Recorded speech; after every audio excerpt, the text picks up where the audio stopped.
વડોદરા શહેરના વાઘોડિયા બાપોદ પાસે આવેલ રંગવાટિકા પાસે વરસાદ પાણી અને ડ્રેનેજના પાણી ઘરોમાં આવી જતા સ્થાનિકો હેરાન પરેશાન બન્યા। વડોદરા મહાનગરપાલિકા મોટી બુલબાંગો પોકારે છે, સ્માર્ટ સિટી છે, પરંતુ વાસ્તવમાં કંઈક અલગ જ છે। વડોદરા શહેરના વાઘોડિયા બાપોદ રોડ પર આવેલ રંગવાટિકા પાસે વરસાદી પાણી તેમજ ડ્રેનેજના પાણી ઘરોમાં આવી ગયા। સ્થાનિક વોર્ડ 5ની કચેરી ખાતે રજૂઆત કરવા ગયા તો કંઈક અલગ જ જવાબ આપે છે।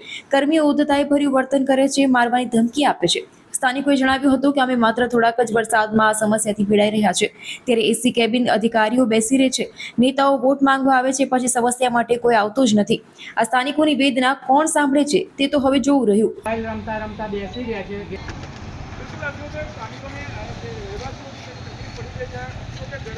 આજે કેટલા બધા વર્ષો થયા, અહીંના કોર્પોરેટરો અહીંયા આગળ આવે છે, ફક્ત એક જ ટાઈમની અંદર આવે છે, ફક્ત વોટિંગ માટે હાથ જોડવા માટે આવે છે।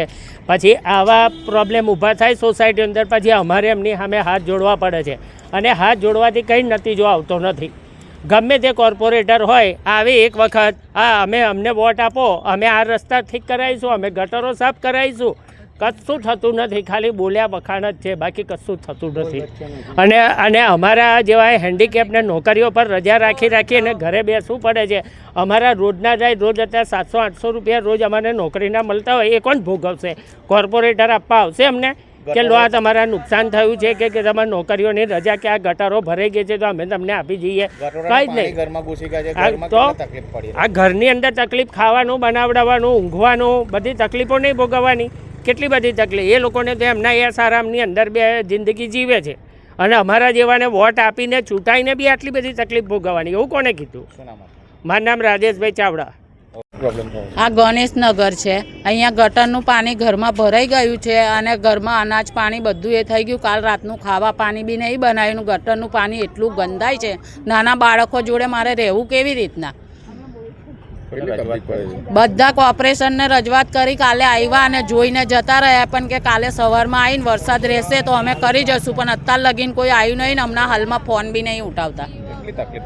બહુ જ તકલીફ પડે। કાલ રાતનો મારો છોકરો બી એક તો પગનો તૂટેલો છે, એને પાણીમાં કેવી રીતના રાખવો? કાલે પાણીમાં મારે એને પાટો બી પલરી ગયો અને પાટો છોડી નાખ્યો, એને બી તકલીફ છે।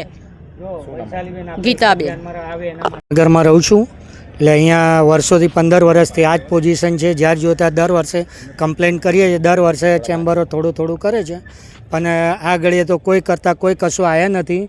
જ્યારે પણ આવ્યા છે અઠવાડિયા પહેલાં વરસાદ નહોતો ત્યારે, તો ચેમ્બરનું ઢાંકણું ખોલે, જોઈને જતા રહે।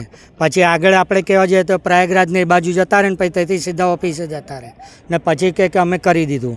આ ઘડીએ 2 દિવસમાં વરસાદ એટલો બધો છે કે ઘરની અંદર ચેમ્બરો એટલા ફૂલ થઈને આવે છે, સંડાસ બાથરૂમ આખા ગણેશનગરમાં બધાને તકલીફ પડી છે, પણ એ લોકો સાંભળતા નથી ને અમે કહેવા ગયા હતા। અમારા જોડે પેલા નાના છોકરાને પેટ સવાલો કરે કે વરસાદી ગટર છે કે ચેમ્બર છે? મેં કીધું ચેમ્બરની વાત કરું છું, પછી વરસાદી ગટર કેવી રીતે આવે?